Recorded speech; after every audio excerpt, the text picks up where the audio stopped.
This question about will a consumer take on a greater challenge when they know they've got a built solution?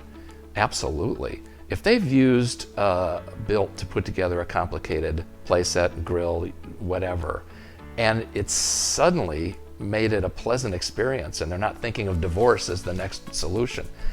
This was the toughest thing my wife and I ever did was a playset. And now I think, oh, if we could have saved all of that grief. And yes, I would take on that huge jungle gym that I never would have taken on having not had the positive experience. So I do think effective instructions and assembly and usage tips is going to get people stretching into broader categories, which is a good thing because I think there is a strong trend, more digital, more indirect experience. COVID accelerated it, but I think we're in a world where 70 or 80% of the interactions between customers and a supplier are going to be digitally enhanced remote experiences.